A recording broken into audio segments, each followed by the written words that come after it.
Hi, yeah, it's me again, and I got another story from another politician who just wants their 5 minutes in the newspaper, getting their name out there to make it look like they're doing something to earn their MP salary. And what better way to do it than to have a dig at what's popular at the minute, and that's the scrapping of the TV licence. Have a look at this one. UK Culture Secretary Nadine Dorris' attack on public service broadcasting shows she's not fit for such high office, says Christine Graham, MSP. Yet she doesn't think Nadine, who ranks way above her in the government, is fit for the job she's got. Even though this woman's been a career politician for a very long time and doesn't really seem to have achieved very much at all apart from being a career politician. Let's read on. This is the same government that whipped away the free TV licence for the over 75s. Anyway, my affection goes back as far as the days of steam radio, otherwise known as the wireless. We would sit as a family, curried next to the one source of heat in the house, tempting tartan legs and tune into Educating Archie, a radio programme featuring ventriloquist and his dummy. Life with the Lions, The Goon Show, Dan Dare, and on Sundays, two-way family favourites. That featured requests from wives to husbands who, if I recall, were posted in places like Malta and Cyprus in the armed services. It went well with the Sunday roast tatties and Yorkshire puddings. Yeah, and back then, when you're all curried round the wireless and the first person on the street got a telly, which she talks about in a minute, there was a radio licence and you paid for it, and it did keep that going. It couldn't have survived without that.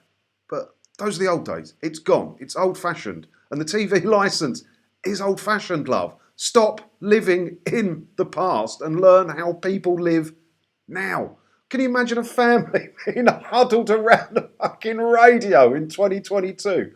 Maybe once the apocalypse hits, possibly, but at the minute they'd rather be in front of Netflix.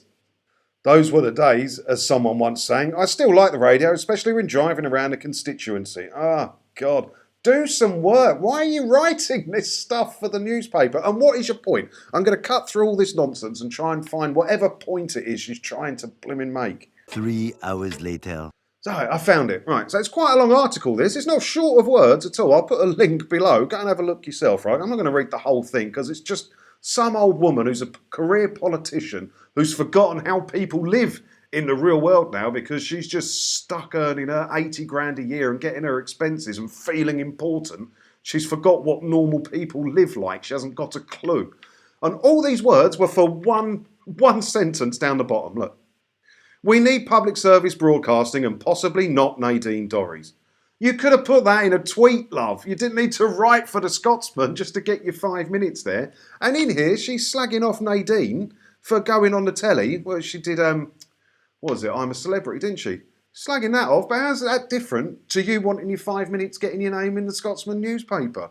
You may not agree with Nadine Dorries. She ranks higher than you, all right? And at least she's trying to get something done to benefit the people and to benefit the country. What is it that you have done? You've been a career politician, and it's the first time I've ever heard of you. All right, granted, I'm not Scottish, so I might be missing something important here.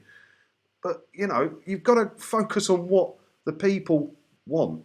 And the people's opinion is really turning against paying for a TV licence fee, something they feel they shouldn't be paying. And your dreams of being huddled around a radio or sitting there having the first telly, on your street, or your love of Attenborough, doesn't matter. You'll still be able to watch Attenborough. Attenborough isn't made by BBC. It's made by BBC Studios. So if BBC, the TV channel, goes, you're not going to lose the Attenborough stuff. It'll just be on Netflix or another channel they'll sell it to. These people are just delusional. They don't understand the real world, do they? They don't understand that 159 quid a year could make a big difference to a lot of people because they don't have to live in that world. 159 quid to a career politician probably doesn't even cover going out for dinner anymore.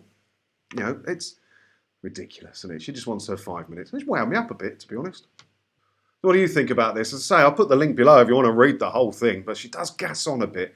Yeah, let me know what you think about all this. And yeah, I mean, we've all said negative things about Nadine, but she's, the best tool we've got in the toolbox at the minute for getting this done and there. And I think she might do it. I think there's a possibility she won't, but it's all down to public opinion turning and enough people cancelling their TV licences at the end of the day, innit? But tell me I'm wrong, and tell me I'm wrong about this woman if you want, down in the comments.